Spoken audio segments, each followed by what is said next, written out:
వచ్చేసి మనం 'Dude' movie review చూద్దాం. ఫస్ట్ ఇందులో బేసిక్‌గా మెయిన్ క్యారెక్టర్స్ చూస్తే హీరో వచ్చేసి ప్రదీప్ రంగనాథన్. ఇంతకుముందు తెలుగు మూవీస్‌లో ఉన్నాడు. హీరోయిన్ ఇంకో అతను ఉంటుంది. ఇంకో ఆమె ఉంటుంది.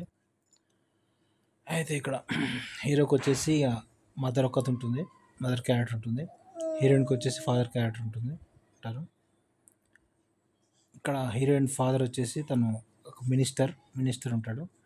పశుసంవర్ధక శాఖ మినిస్టర్ అట్లా ఉంటుంది. స్టార్టింగ్లో అట్లా కామెడీ ఉంటుంది కొంచెం. హీరో వచ్చేసి హీరోని సేవ్ చేయడానికి హీరోయిన్ వస్తుంది. హీరోను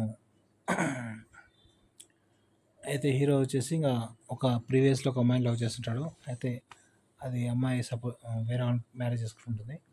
అయితే ఇక్కడ హీరోయిన్ వచ్చేసి ఇంకా హీరోని లవ్ చేస్తుంది. అప్పుడు హీరో వచ్చేసి తను ఒప్పుకోడు. ఓన్లీ ఫ్రెండ్ లాగా ట్రీట్ చేస్తున్నా అంటాడు. ఇట్లా ఇంకా వాళ్ళు గ్యాప్ తీసుకుంటారు. గ్యాప్ తీసుకున్న తర్వాత ఇంకా సెకండ్ హాఫ్ ఫస్ట్ హాఫ్ ఇలా ఎండ్ అవుతుంది. ఫస్ట్ హాఫ్లోనే ఇంక మళ్ళీ హీరో వచ్చేసి తను జాబ్ చేయడం అలా ఉంటుంది. హీరోయిన్ వచ్చేసి ఎడ్యుకేషన్కి వెళ్ళడం అలా ఉంటుంది. హీరో కొన్ని ఈవెంట్స్ చేస్తుంటాడు. ఇలా కామెడీ బాగానే ఉంటుంది. Comedy sequences. మూవీ అయితే యావరేజ్ ఉంటుంది. మరి అంత ఎంటర్టైన్మెంట్ ఏమి ఉండదు. Average movie. స్టోరీ కూడా సింపుల్గా డిఫరెంట్గా తీసుకున్నాడు. స్టోరీ కూడా అంత ఇంట్రెస్ట్గా ఏం లేదు. సెకండ్ హాఫ్లో వచ్చేసి ఇంకా హీరో మళ్ళీ హీరోయిన్కి ఎలా కనెక్ట్ అయ్యాడు ఏంటి, మళ్ళీ హీరోయిన్ లవ్ చేస్తుంది అనిపించడం అలా ఉంటుంది. అక్కడ కామెడీ సీక్వెన్సెస్ బాగుంటాయి.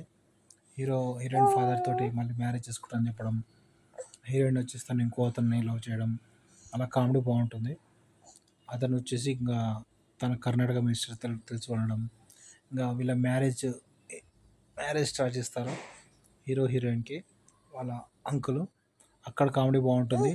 హీరోయిన్ వచ్చేసి వాళ్ళ బాయ్ ఫ్రెండ్ తీసుకురావడం. టోటల్ మూవీ అయితే ఎంటర్టైన్మెంట్ పర్లేదు. ఎంటర్టైన్మెంట్ అయితే బాగానే ఉంటుంది. మూవీకి రేటింగ్స్ వచ్చేసి 3.5/5 ఇవ్వచ్చు. సెకండ్ హాఫ్లో కామెడీ సీక్వెన్సెస్ బాగుంటుంది. Subscribe to my channel to see the movie review.